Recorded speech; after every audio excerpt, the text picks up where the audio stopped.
সুপ্রিয় দর্শক শ্রোতা, আসসালামু আলাইকুম। আমার দেশ স্পেশালে আমি জাহেদ চৌধুরী আপনাদের সবাইকে স্বাগত জানাচ্ছি। আজ আমাদের সাথে উপস্থিত রয়েছেন নিরাপত্তা বিশ্লেষক কর্নেল মোহাম্মদ আব্দুল হক। কর্নেল হক, আমাদের দেশ মাল্টিমিডিয়া স্টুডিওতে আপনাকে স্বাগত জানাচ্ছি। আজ একটা বিশেষ প্রেক্ষাপটে আমরা এখানে উপস্থিত হয়েছি। আপনি জানেন যে গত রাতে ভারতের পক্ষ থেকে পাকিস্তানে মিসাইল আক্রমণের পর দুই দেশের মধ্যে পাল্টাপাল্টি আক্রমণ এবং পাল্টা আক্রমণের অনেকগুলো ঘটনা ঘটেছে এবং এই নিয়ে বিভিন্ন রিপোর্ট আসছে আন্তর্জাতিক মাধ্যমে। সারা বিশ্বে আলোচনা হচ্ছে, একটা উত্তেজনা বিরাজ করছে। এই প্রেক্ষাপটে আজকের আমাদের এই অনুষ্ঠান। আপনি পুরো ঘটনাটিকে কিভাবে বিশ্লেষণ করবেন? দেখুন, এটা প্রথমবারের মতো নয় ভারত পাকিস্তানের মধ্যে এই সাংঘর্ষিক অবস্থা। এটা বহু পূর্ব থেকে চলে আসছে। 47 সালে 14 আগস্ট আর 15 আগস্ট পাকিস্তান এবং ইন্ডিয়া দ্বিজাতি তত্ত্বের ভিত্তিতে যে দুটি রাষ্ট্র প্রতিষ্ঠা হলো, রাষ্ট্র প্রতিষ্ঠা হওয়ার পর থেকে ইন্ডিয়া তার সর্বোচ্চ শক্তি দিয়ে পাকিস্তানের বিরুদ্ধে কাজ করে যাচ্ছে। তৎকালীন দুটো পাকিস্তান ছিল, দুই প্রান্তে দুটো, অর্থাৎ ইন্ডিয়ার দুই পাশে দুটো, এবং আবার তৎকালীন পূর্ব পাকিস্তানের উত্তর দক্ষিণ দিকে, উত্তর পূর্ব দিকেও আবার একটা বিশাল ইন্ডিয়ার অংশ রয়েছে। ইন্ডিয়া সেই শুরু থেকেই এই দেশ দুটোকে তাদের শত্রু দেশ হিসাবে চিহ্নিত করেছে। অ্যাপারেন্টলি তারা বন্ধুত্ব দেখায় যে নেইবারিং কান্ট্রি, কিন্তু তাদের আদর্শিক যে একটা বিশ্বাস, সেটা দিয়ে কখনো তৎকালীন উভয় পাকিস্তানকে, অর্থাৎ পাকিস্তান, নিখিল পাকিস্তানকে তারা কখনো বন্ধু রাষ্ট্র হিসেবে ভাবতে পারতো না, এখনো না। পাকিস্তান যেটা এখন রাষ্ট্র, এটা কিন্তু সামরিকভাবে একটা শক্তিশালী রাষ্ট্র, যে যত কথাই বলুন, যেহেতু পারমাণবিক শক্তি শুধু না, পাকিস্তানের লোকটা ইউনিক। তারা একটা যে কোনো যুদ্ধের ময়দানে তারা ইউনিটি আছে, ইন্ডিয়াতে যেটা নাই। ইন্ডিয়ার বিভিন্ন জাতি গোত্রে বিভক্ত হয়ে তারা কিন্তু তাদের দেশ চালাচ্ছে। যুদ্ধক্ষেত্রে ইন্ডিয়ার শক্তিটাকে অনেক ভাগে বিভক্ত হয়ে যায়, অনেকভাবে বিভক্ত হয়ে যায়। যেমন আপনাকে উদাহরণ দেই, আপনি এবং আমি, আমরা দুইজনই শত্রু পরস্পরের। এখন আপনি শক্তিশালী আমার চেয়ে, মনে করেন আপনার শক্তিটা হলো 10 গুণ আমার চেয়ে, 10 গুণ। সেই ক্ষেত্রে আপনার 4টা শত্রু আছে, 5 জন শত্রু আছে, আর আমার আছে একটা শত্রু। আপনি সেই ক্ষেত্রে স্প্লিট হয়ে যায়, তাদের শক্তিটা স্প্লিট হয়ে যায়, শক্তিটাকে বিভক্ত হয়ে যাচ্ছে। আপনি যুদ্ধ লাগছে, যে এখন যুদ্ধ চলছে, যুদ্ধ অবস্থা চলছে এবং তারা পারস্পরিক আক্রমণ করছে। এই সময় কি তারা আপনার চাইনিজ বর্ডার থেকে তাদের শত্রু তাদের আর্মি উইথড্র করতে পারবে? পারবে না। বাংলাদেশের বর্ডার থেকে উইথড্র করতে পারবে? চিকেন নেক এই জায়গাটা থেকে উইথড্র করতে পারবে না। তাদের 7 সিস্টারে যে বিভিন্ন অশান্তি চলছে, ওইখানে অনেক ব্যাপকভাবে সৈন্য মোতায়েন আছেন, সেটাকে উইথড্র করতে পারবে? অনেকগুলো ফ্রন্টে ভারতকে যুদ্ধ করতে হবে, যেটা বলতে চাচ্ছি। সেই ক্ষেত্রে পাকিস্তান অ্যাডভান্টেজিয়াস পজিশনে আছে। তবে যুদ্ধ তাদের ওখানেও তো কিছু কিছু ইস্যুজ আছে, এরকম বেলুচিস্তানে আছে, পাঞ্জাবে আছে, বেলুচিস্তানে আছে, বাট এটা আন্ডার কন্ট্রোল। এবং যুদ্ধ লাগলে কিন্তু তারা আবার বেলুচির জনগণ কিন্তু আবার এক হয়ে যায়, ইন্ডিয়ার বিরুদ্ধে তারা একভূত হয়ে যায়। আবার আফগানিস্তানও তাদের সাথে আছে। এই পরিস্থিতিতে যত ভালো কিংবা মন্দই হোক না কেন, যুদ্ধ লাগলে কোনো কারণেই সেটা কোনো দেশের জন্য মঙ্গল হতে পারে না। সেটা তাদের প্রতিবেশী দেশকে এফেক্ট করে, সারা বিশ্বকে এফেক্ট করে। আল্লাহ না করুক যদি পারমাণবিক বোমা হামলা কেউ করে বসে, তাহলে কিন্তু বাংলাদেশ আমরা রক্ষা পাবো না। সেজন্য এই যুদ্ধ থেকে বাঁচার জন্য অবশ্যই আলোচনায় যেতে হবে। তবে ইন্ডিয়ার যে হিনিয়াস উদ্দেশ্য, যুদ্ধটা কিন্তু ইন্ডিয়াই বাঁধাচ্ছে। পেহেলগাঁও, এখন যদি আমরা বলি, পেহেলগাঁওয়ে যে 22শে এপ্রিল যে ঘটনাটি ঘটলো, যে 26 জন পর্যটক, এটা জম্মু ও কাশ্মীর, ভারত অধ্যুষিত জম্মু ও কাশ্মীরের ভিতরে ঘটনা, যে 26 জন পর্যটক নিহত হলেন। এরপর থেকে তো ক্রমাগতভাবে ভারত বলে আসছে যে এটা পাকিস্তানের কাজ, কিন্তু পাকিস্তান এটা অস্বীকার করে আসছিল। এবং দেখা গেল এই পাকিস্তান বলছিল যে এটা প্রমাণ দিতে হবে যে আমরা এটার সাথে জড়িত নই, এটা যদি পারে তোমাদের কাছে কোনো প্রমাণ থাকলে হাজির করো, কিংবা তদন্তেরও রাজি ছিল তারা বলল। তো দেখা গেল এই 2 সপ্তাহ ধরে উত্তেজনাটা চললো ভারত এবং পাকিস্তানের মধ্যে, এবং মনে হচ্ছিল যে কোনো মুহূর্তে, যেটা কালকে রাতে গিয়ে ভারত প্রথম আক্রমণ করলো, এইটার একটু যদি বলেন যে দেখুন, এতে আন্তর্জাতিক সম্প্রদায়ের কাছে মানে দোষী কারা কিংবা কে সুবিধাজনক পর্যায়ে আছে? এটা পরিষ্কারভাবে তখনই 22শে এপ্রিলের ঘটনাটা 22শে এপ্রিল প্রমাণিত হয়ে গেছে যে এটা একটা ইন্ডিয়ার সম্পূর্ণ নিজস্ব উদ্যোগে একটা পরিস্থিতি সৃষ্টি করার জন্য তারা ঘটনাটা ঘটিয়েছে। তাহলে এটা করে তাদের লাভ কি? অবশ্যই লাভ আছে। মোদি এবং তাদের হিন্দুত্ববাদী যে উগ্রপন্থী সরকার, তারা এই ঘটনাটাকে পাকিস্তানের ঘাড়ে চাপিয়ে দিয়ে এবং মুসলমান এবং হিন্দুদের মধ্যে একটা সম্পর্কের বিভক্ত করে হিন্দুত্ববাদ প্রতিষ্ঠার একটা উদ্দেশ্য, আরেকটা উদ্দেশ্য হলো কাশ্মীরের পাকিস্তানের যে অংশ সেটা যাতে তারা নিতে পারে, এইটাই ছিল আরেকটা উদ্দেশ্য। কিন্তু গত রাত্রের যে ঘটনাটা, আপনি যদি আমি সংক্ষেপে মানে এটাকে আপনাকে জানতে চাই যে গত রাত্রে টোটাল যে অ্যাক্টিভিটিস হলো, যেটা বলছে যে ভারত 24টা ক্ষেপণাস্ত্র হামলা চালিয়েছে 9টা স্পটে, মুজাফফরাবাদ এবং আরো কয়েকটা জায়গায়, মোট 9টা স্পটে তারা হামলা চালিয়েছে, এবং মেইনলি কাশ্মীরেই মানে পাকিস্তান অধ্যুষিত পাকিস্তানের কাশ্মীরে হামলাগুলো হয়েছে। এবং কাউন্টার হিসেবে পাকিস্তান যেটা দাবি করছে যে 3টা রাফায়েল, একটা সুখোই এবং আরো একটি বিমান MiG-29, তো 5টা বিমান তারা ভূপাতিত করেছে। তো এইটুক পর্যন্ত যদি বলি, তাহলে এখানে কার হার জিত আপনি মনে করেন? এটা দেখুন, প্রথমত এখানে ইন্ডিয়া একটু ব্যাকফুটিং আছে। ব্যাকফুটিং মানে কালকে হামলা চালিয়ে তারা ব্যাকফুটে চলে গেছে। হামলা চালিয়ে যেটা অ্যাচিভ করতে চেয়েছিল সেটা করতে পারে নাই। মনে রাখবেন, তারা জাস্ট কিছুদিন আগে রাফায়েল বিমানগুলো বিশাল অর্থবিত্ত দিয়ে তারা কিনেছে। কার কাছ থেকে? ফ্রান্সের কাছ থেকে। ফ্রান্স দিয়েছে। ইন্ডিয়া কিন্তু অর্থনৈতিকভাবে তত শক্তিশালী একটা দেশ নয়। এখনো সে দেশের অধিকাংশ লোক দারিদ্র সীমার নিচে, কিন্তু সেই দেশের অর্থনীতিটা ধ্বংস হয়ে যাক সেটাও ইন্ডিয়া চাবে না। তারা এই যে আক্রমণাত্মক ভূমিকায় গিয়ে পাকিস্তানে 9টা জায়গায় হামলা করলো এবং তাদের যে কেনা বিমান দিয়ে সর্বশেষ মডেলের সর্বাধুনিক প্রযুক্তির বিমান দিয়ে, মধ্যে 3টা হলো রাফায়েল বিমান। আপনি $280 মিলিয়ন করে এক একটার দাম, এবং বলা হচ্ছে যে এটা 6% দাম কমে গেছে, এরকম নিউজ আসছে ওয়ার্ল্ড মিডিয়াতে। কিনে ফেলছে, মানে এই রাফায়েল ভূপাতিত করার পর রাফায়েলের দাম কমে গেছে, আপনি কিনতে এরকম বলা হচ্ছে। আপনি কিনেন, আপনার এলাকার নোয়াখালী। আবার থান্ডার পাকিস্তান যেটা দিয়ে এটা হামলা চালিয়েছে, থান্ডার GF-17 যেটা বলা হচ্ছে, ওইটার দাম নাকি আবার 20% ইনক্রিজ করে ফেলছে। তাই দেখুন, এই আক্রমণ করার পর কিন্তু সারা ওয়ার্ল্ডের ইনক্লুডিং আমাদের ট্রাম্প কিন্তু ইন্ডিয়ার বিরুদ্ধে বিবৃতি দিয়েছেন, সেম বলেছেন এই নিউজটা শোনার পর। তার মানে ওয়ার্ল্ডের জনমত কিন্তু ইন্ডিয়ার বিপক্ষে চলে যাচ্ছে আস্তে আস্তে। এতদিন এখন ইন্ডিয়ার ভিতরে জনমত ইন্ডিয়ার বিরুদ্ধে যাবে, তাদের সরকারের বিরুদ্ধে। না, আপনি কি মনে করেন যে এই ট্রাম্পের সেম বলাটা ইন্ডিয়াকে বলা? অবশ্যই। নাকি যুদ্ধটাকে বলা? না, ইন্ডিয়া যেহেতু আক্রমণ করছে ওইটার উপরে তাদের মন্তব্য, ওইটার উপরে তো তারা মন্তব্য করেছে। ট্রাম্প মন্তব্য করেছেন, যখন তাকে জিজ্ঞেস করা হলো যে ইন্ডিয়া যে আক্রমণ করলো এই ব্যাপারে আপনার মন্তব্য কি, তখনই তো বলতে সেম। এই যে সেমটা ট্রাম্পের মধ্যে যেরকম, তাহলে ইন্ডিয়ার পিছনে এখন যদি আমেরিকা না থাকে তাহলে কারা আছে? রাশিয়া আছে, ইসরায়েল তো চিরন্তন বন্ধু ইন্ডিয়ার। যেদিন ইসরায়েল রাষ্ট্র কায়েম হয়েছে একই সময় ইন্ডিয়াও কায়েম হয়েছে। ইন্ডিয়া কায়েম হয়েছে 47 সালে আর ইসরায়েল কায়েম হয়েছে 48 সালে, ঠিক না?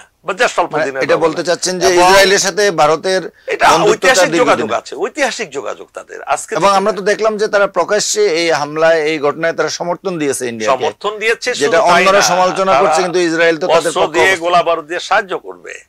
এবং ইন্ডিয়ান সোলজাররা যে ইসরায়েলে যুদ্ধ করছে বহুদিন যাবত, এটা জানেন আপনি। তার মানে তাদের মধ্যে একটা ঐতিহাসিক যোগাযোগ পূর্ব থেকেই আছে। তারা আদর্শিকভাবে এক হয়ে গেছে। তাদের কমন এনিমি হলো মুসলমানরা, ইসলাম।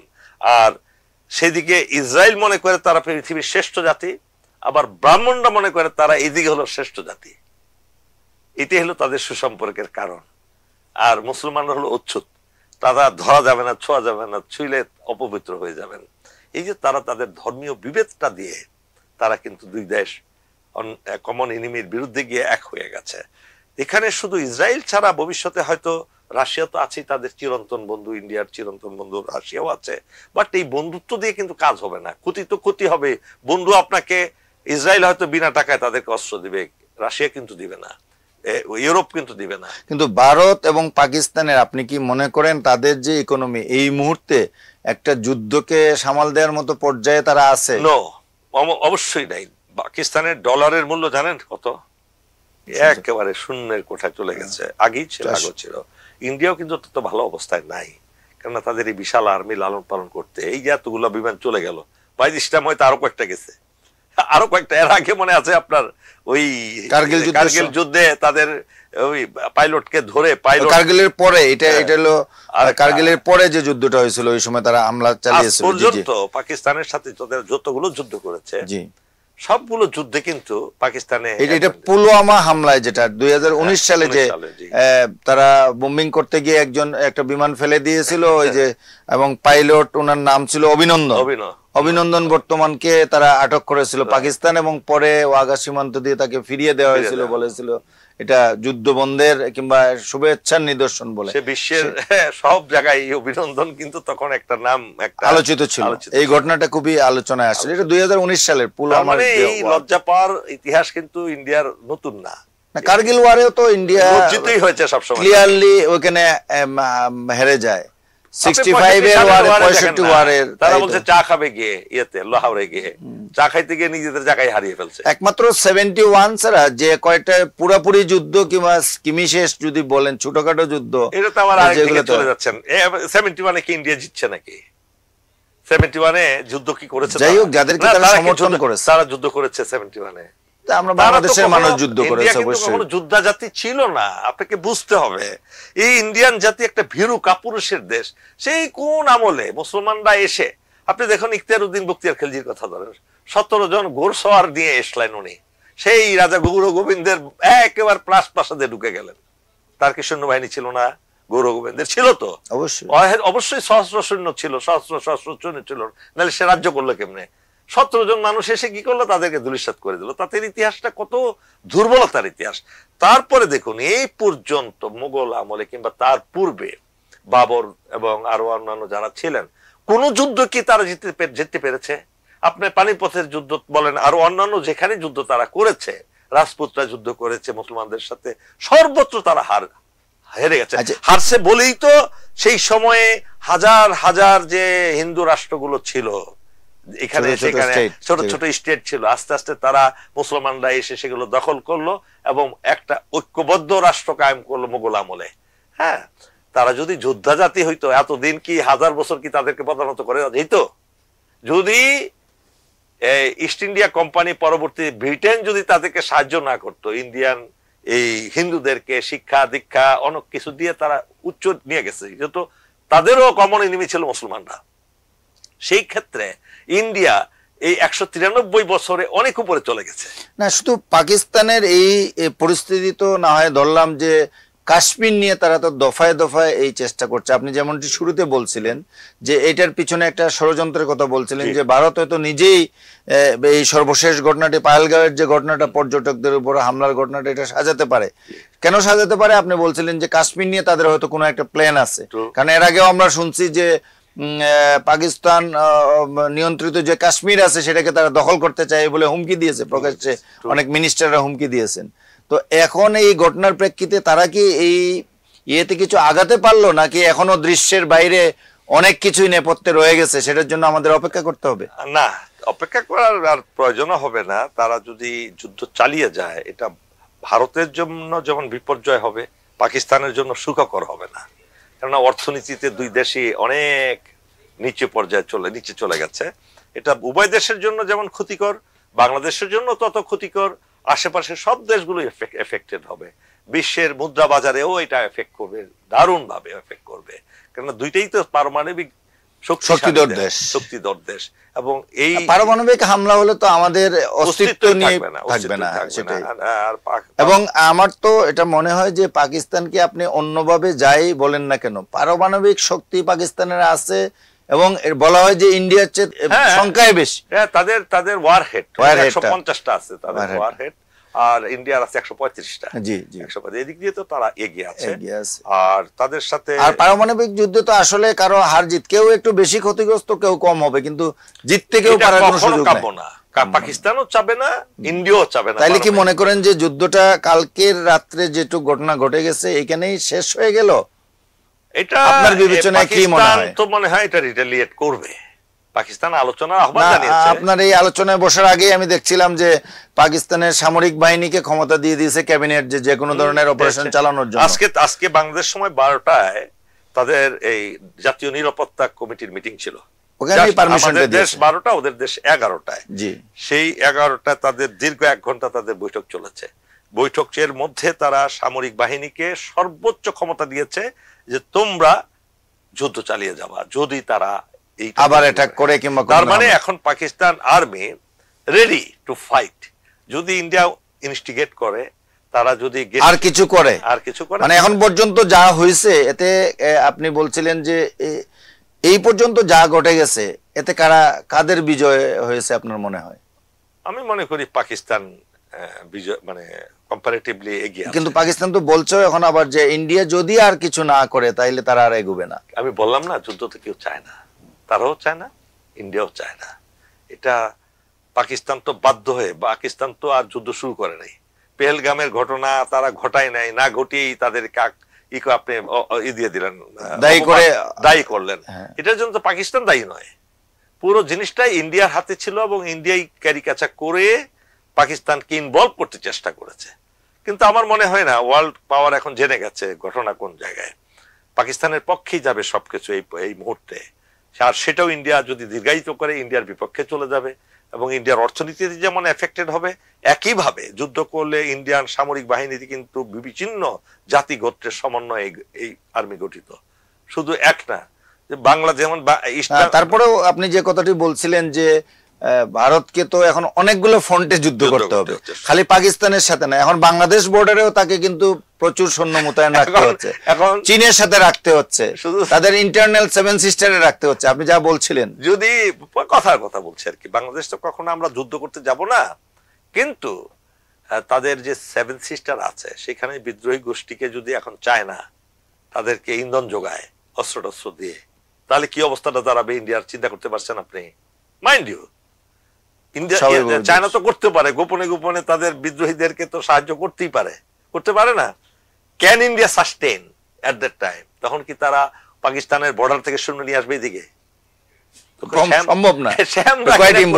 আপনার পিছনেও সাপ, সামনেও সাপ, আপনি কোন দিকে মারবেন সাপের? বলেন, কারে মারবেন?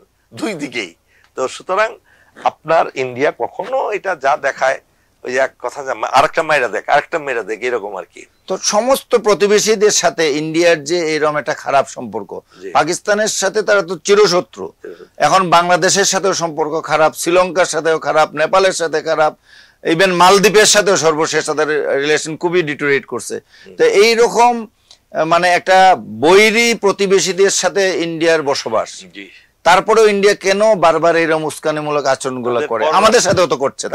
তারা যে এই যে কয়েক হাজার বছরের পুরনো একটা নীতি দেশ চলছে, এখন যে পৃথিবীর অনেক পরিবর্তন হয়েছে এটা তারা মানতে চায় না। আপনি দেখেন তাদের বলা হয় সনাতন ধর্ম, সেই বহু পূর্বের ধর্ম। তাদের দেশে তো ইয়াং বিয়ে করলো 20 বছরের যুবক আর 15 বছরের একটা যুবতী মেয়ে, বিয়ের পরে স্বামীটা যদি মৃত্যুবরণ করে, সেই মেয়েটাকে স্বামীর সাথে জীবন্ত পুড়িয়ে মারা হয় তাদের ধর্মে। এখনো মনে হয় আমি শুনেছি বিভিন্ন কোন এলাকায় মারে। তো এই জাতি, এই ধর্ম, এটা তো মানবতার ধর্ম না, তারা তো মানবতা নাই তাদের মধ্যে। আপনি যদি প্রত্যেকটা দৃষ্টি ইস্যুগুলো পর্যালোচনা করেন, আপনি দেখেন ইন্ডিয়া এমন একটা দেশ যারা মুসলমানদেরকে নির্মম ভাবে বিভিন্ন জায়গায় হত্যা করছে, এখনো করছে। তার $14 বিলিয়ন সম্পত্তি মুসলমানদের দখল করে ফেলেছে। মসজিদ শত শত না হাজার হাজার মসজিদ ভাঙছে পরিকল্পিত ভাবে। আসামে তারা গ্রামকে গ্রাম মাটির সাথে ঘুরিয়ে দিচ্ছে মুসলমানদের উপরে, মেয়ের সামনে বাবাকে তারা পিটিয়ে মারছে, আবার পরিবারের সামনে মেয়েদেরকে দর্শন করছে। এই জাতিগুলো, এই জাতির এই ইতিহাসটা নতুন নয়। আপনি যদি দেখেন 193 বছরে তারা হাজার হাজার গণহত্যা করেছে মুসলমানদের উপরে। আপনি হিসাব করে দেখেন 46 সালেই কয়েক লক্ষ মুসলমানকে সাম্প্রদায়িক দাঙ্গা, তার নাম দিছে সাম্প্রদায়িক দাঙ্গা। মুসলমানরা তো একতরফা, আমরা যখন কোন একতরফা জিনিসটাকে কিন্তু আমরা দাঙ্গা বলি। কেন দাঙ্গা বলবো? এই হত্যাযোগ্য। মুসলমানরা যদি রিটালিয়েট করে ওদের লোকদের মারতে গণহত্যা বলা যায়, হ্যাঁ, তাদেরকে তাইলে আপনি দাঙ্গা বলতেন। এটা কিন্তু সুকৌশলে বামপন্থীরা এই শব্দটা প্রয়োগ করে, দাঙ্গা। এটা কিন্তু বামপন্থীদের শব্দ। আসলে এটা গণহত্যা। গণহত্যা, এই যে গণহত্যা করেছে, তারা সুযোগ পেলেই কাজটা করে। কারণ তারা মানবতা, তার মানবিকতা তাদের মধ্যে নাই, মানুষের প্রতি মানুষের ভালোবাসা নাই। আচ্ছা, এখন বাংলাদেশকে এই প্রেক্ষাপটে কি করা উচিত? বাংলাদেশের সতর্কতামূলক ব্যবস্থা কি নেওয়া উচিত? বাংলাদেশের আর্মি, নেভি, এয়ারফোর্স সবসময় সতর্ক অবস্থায় আছে। তারপরেও এরকম একটা পাশাপাশি প্রতিবেশী দুই দেশ একবারে যুদ্ধ শুরুই করে দিয়েছে বলা যায়। আমাদের তো প্রস্তুতি নিজেদের সুরক্ষার জন্য হলো, তো কি করা দরকার? আমরা প্রস্তুত আছি, আমাদের দেশের জনগণ আবার ঐক্যবদ্ধ হয়ে যাবে। শুধু আওয়ামী লীগের ওই হাসিনার ফেসিস্ট ছাড়া বাকি সবাই শতভাগ ঐক্যবদ্ধ হয়ে যুদ্ধ করবে। কিন্তু বাংলাদেশের এখন আসলে সত্যিকার অর্থে কি বাংলাদেশের মানে কৌশলটা কি হওয়া উচিত? বাংলাদেশের কৌশল কোনোভাবে দেখি নাই আমরা। নিরপেক্ষতা অবলম্বন করবে, রাষ্ট্রীয়ভাবে কখনো কোনো পক্ষ নিবে না বাংলাদেশ। এটি হওয়া উচিত বলে মনে করি। অনেক কথাই আমরা অনেকভাবে বলতে পারি, রাষ্ট্রীয়ভাবে সরকারিভাবে কিন্তু সেই কথা সেভাবে বলা যায় না। আপনি আমি বলা উচিত না। রাষ্ট্রের যে নীতি আছে তারা কোনো পক্ষ অবলম্বন করবে না এই মুহূর্তে। জনগণ তো যেখানে ইচ্ছা যেতে পারে, যে কোনো কিছু কথা বলতে পারে, আমরা যারা আম জনতা। কিন্তু সরকার কিন্তু একটা নিরপেক্ষ ভূমিকা পালন করবে এবং বাংলাদেশ কোনো অবস্থাতেই কোনো যুদ্ধের দিকে এগিয়ে যাবে না। এবং কেউ এগিয়ে যাক, প্রতিবেশীরা এগিয়ে যাক, সেটাও উস্কানি দিবে না। আমাদের উচিত না। হয়তো আমরা আনন্দে আদ্ধেলিত হই ইন্ডিয়ার কোনো পরাজয়। যেমন ক্রিকেট খেললে পাকিস্তান আর ইন্ডিয়া ক্রিকেট খেলা ছোটবেলা থেকে যখনই দেখি ইন্ডিয়ার পাকিস্তান খেলা, বাংলাদেশের 70% মানুষ দেখি যে পাকিস্তানের পক্ষে চলে যায়। এটা ঐতিহাসিক একটা টান, কিন্তু সেই জিনিসটা যুদ্ধক্ষেত্রে কিন্তু আমরা টানতে পারি না। আমরা চাবো কখনো যাতে ইন্ডিয়া পাকিস্তান যুদ্ধ না হয়, এবং আমরাও চাবো আমাদের সাথেও ইন্ডিয়া যাতে আক্রমণাত্মক ভূমিকায় না যায়। আমরা চাবো আমাদেরকে সম্মান করবে একটা প্রতিবেশী রাষ্ট্র হিসেবে। কিন্তু আজকেও তো আমরা দেখেছি যে কিছুক্ষণ আগেও খবর দেখছিলাম যে বিএসএফ বাংলাদেশিকে ধরে নিয়ে গেছে। মানে এইরকম একটা অবস্থা এই বর্ডারে এই ঘটনাটা ঘটাচ্ছে। হাসিনার আমল থেকে শুরু হয়েছে এটা। হ্যাঁ, বাংলাদেশ এখন কিন্তু এই কিছুদিন আগে ইন্ডিয়া যে পা ধরে, ওই ইন্ডিয়ার বিএসএফ এর অফিসাররা আমাদের অফিসারের পায়ে ধরে মাপ চাচ্ছে, ভিডিও দেখা গেছে। এই ভিডিও কুমিল্লার একটা ভিডিও। তো সুতরাং আমরা আমাদের বিডিআর কিন্তু এখন খুব বিজিবি অনেক স্ট্রং পজিশনে আছে এবং আমাদের সামরিক বাহিনীও আছে, আপনারা আছেন, সাংবাদিকরা আছেন, সবাই তো এখন শক্তিশালী। বাট আমরা চাবো ইন্ডিয়া যাতে আমাদের সাথে মিসবিহেভ না করে, আমাদের বৈরী আচরণ না করে। বৈরী আচরণ যদি করে উভয় পক্ষে হারাবে, তবে ওই দিক দিয়েও হারবে, এই দিক দিয়েও হারবে। ধন্যবাদ আপনাকে কর্নেল আব্দুল হক, এতক্ষণ আমাদের সময় দেওয়ার জন্য। আপনাকেও ধন্যবাদ, আমার দেশকে ধন্যবাদ। আপনারা যে অত্যন্ত গুরুত্বপূর্ণ রোল প্লে করছেন দেশের মানুষের জন্য, দেশের জন্য। সত্য সাংবাদিকতা আপনারা তুলে ধরছেন, সত্য কথাগুলো তুলে ধরছেন, দেশের স্বার্থটাকে তুলে ধরছেন, কারো কাছে মাথা নোয়াচ্ছেন না, কারো এজেন্ট হয়ে কাজ করছেন না। সেজন্য আমি আমার দেশকে আমি খুব ভালোবাসি। আমার দেশের যারা কর্মকর্তা কর্মচারী সবাইকে আমি ভালোবাসি। আল্লাহ আপনাদেরকে আরো সম্মুখ পানে যাওয়ার তৌফিক দান করুক। আমিন। আপনাকে অসংখ্য ধন্যবাদ।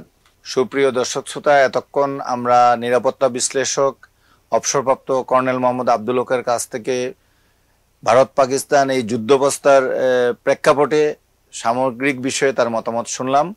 আশা করি আপনাদের ভালো লেগেছে। আগামী কোনো অনুষ্ঠানে আবারও আপনাদের সাথে দেখা হবে। সেই পর্যন্ত আল্লাহ হাফেজ।